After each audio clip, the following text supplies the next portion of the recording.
Out of all the official controllers that exist, there are only a few that I would call legendary. One of these is the GameCube controller. From its shape to its button layout, it was a masterpiece. You've seen the title and thumbnail. Just like I covered the modern SNES controller in the last video, this time I cover this. The LinYuvo KS62. A modern iteration of a GameCube controller coming in at around $40 with 3 color variants. It includes all the bells and whistles and then some. I'm talking Hall effect, gyro, macro, RGB, etc. As I opened the box, took it out and put it in my hands, I immediately thought to myself, wow, this feels great. The KS62 has a nice heft to it. With 250 grams, it fits great into my hands and just feels natural. The only two things that stood out slightly negative at this point were the rubberized grips and the flat spot on the back. But that was just holding it. Next it was time to press the buttons. It's all micro switches. And you know what? I really like this. The A, B, X, Y have a nice resistance, either from a rubber on top of the switch or by using a spring. The D-pad uses harsher ones that give a nice feedback. The shoulders are like clicking a mouse and the rest is pretty standard. The sticks are nice and smooth while also being very grippy. I'm not the biggest fan of the texture, but I get to that a bit more soon enough. The KS62 comes with a docking station, a USB A to C cable, 3 additional stick types, hexagonal gates, and one of the worst folded manuals I've seen in a while. Really, just look at this. Is it that hard to just include a simple booklet, or at least not order the languages by columns? Once again, I'll link a scan with a more sensible order in the description below. The included sticks are as follows. By default, mine had these textured ones installed. As I said, I'm not the biggest fan as it feels like sandpaper, and I think it will gunk up just as fast as with a PSP stick. Next are these less grippy concave ones. They still provide some grip thanks to the bumps, but feel better to use and are my preferred ones. Then we have a PS123 style stick. They are not bad, but from my experience with PS controllers, they tend to become slippery when you are sweating or have greasy fingers. And last, we have the precision stick. All it is a slightly higher stick. It's a good selection, but I wonder why they went with the PS style ones instead of, the actual GameCube style ones. But let's move on and see the specs and functionality. First comes the docking station. It includes a nifty light and holds the controller while charging it. And that's it. Yeah, I really wished that it would have acted as a 2.4 GHz receiver or something. Or at least to have like a USB pass-through. But nope.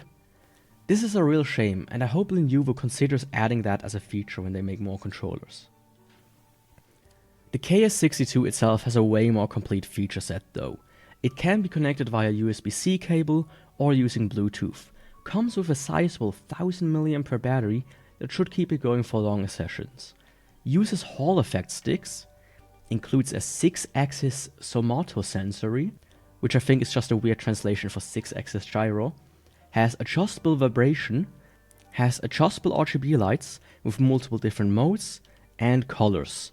Fully remappable controls with the so-called Key Linker app, supports macros up to 24 keys, has both replaceable sticks with 4 types to choose from, and swappable octagonal gates. All in all, a good and complete set of features one would expect.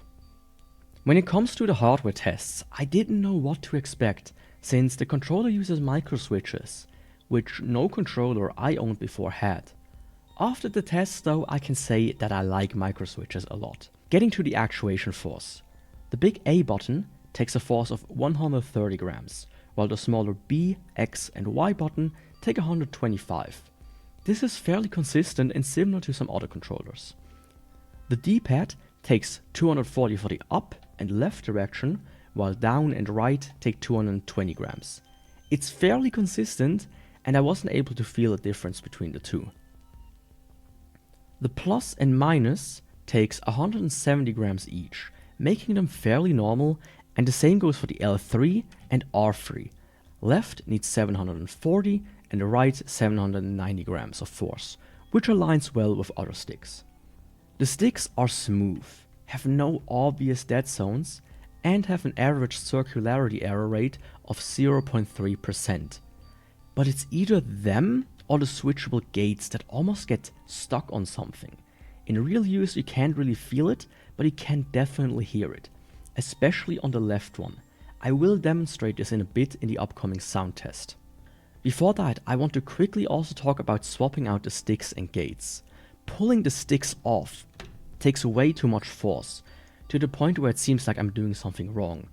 Also, I really have to wonder how often you can swap the sticks before the plastic shaves down enough to make a loose fit. The same worry is also there for the gates. Swapping them is no problem, but they are held in by quite thin plastic.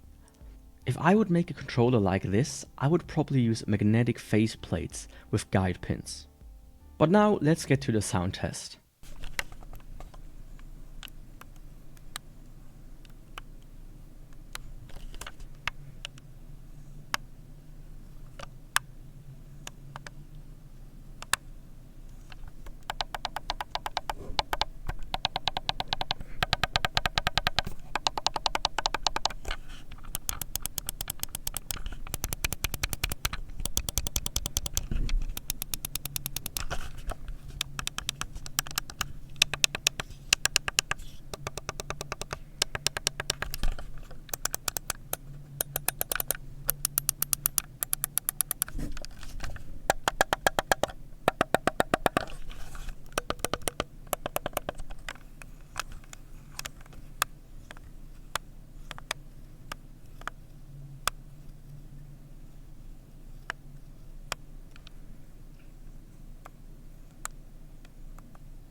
As proclaimed earlier, the stick almost seems to get caught on something. Also, the marker buttons produce an echo, which I think would be removed if they were smaller or more solid. It also seems that the D-pad is either using different switches or has the same echo problem. From the feel of it, I would point towards the switches though. The rest of the buttons are the same though, and have that very sharp click that mechanical buttons have. It's like a mouse click almost. It's certainly not the best sounding controller when someone is trying to sleep beside you, but I myself enjoy the sound it makes a lot. All of this data is good and all, but how is it to use? Well, it's good. It's really good. Sure, it has its downsides, and I'll get to them soon enough, but this could legit become my new main controller. It takes some getting used to with the layout, but that's no big deal. As always, I had to test it with my most played game, Dark Souls. At first, I was worried that I would hit the macro buttons the entire time, but that never happened. The only minor grievance I encountered was the position of the plus and minus buttons. They are quite high up, and I would prefer if they would swap them with the home and capture button. It's quite different from the original Gamecube controller that had it in the bottom middle. I think this stems from the Switch controller syndrome I mentioned in a previous video.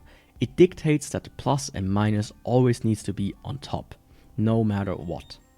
But next I have to talk about the D-pad. My usual test of holding one direction and wiggling shows that it's quite prone to hitting additional directions. But I think in this case, it's an unfair test. This is because usually when I hit the corner of a direction, I can get wrong inputs, but no matter what, with the KS62, I'm able to hit every direction reliably with a near 100% accuracy. The only D-pad I can compare it to is the Xbox One's, but because this one is slightly more raised, it actually feels better.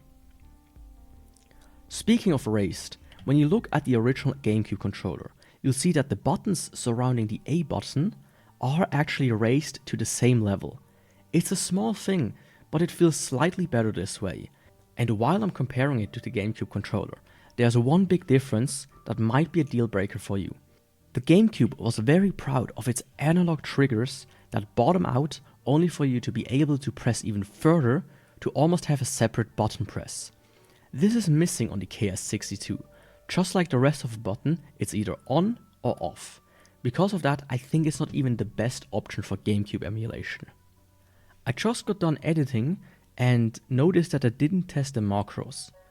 I tested them now, and at the beginning they are quite accurate, but about after the second half of the steps, it seems to taper off in accuracy.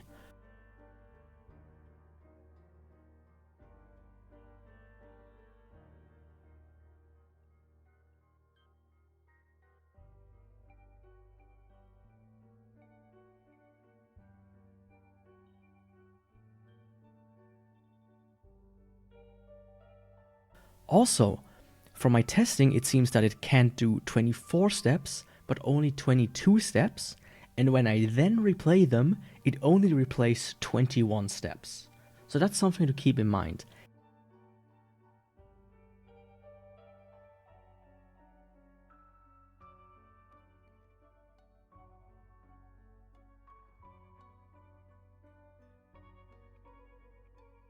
One more thing that I want to add that annoyed me a little was that the KS62's connection lights would blink while using the USB-C cable or while charging.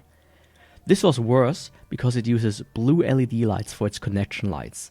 And I don't think it's just me, but blue LEDs are just the harshest ones and needs a lot of diffusion to not blind you. Green or red ones would have been far better in this instance.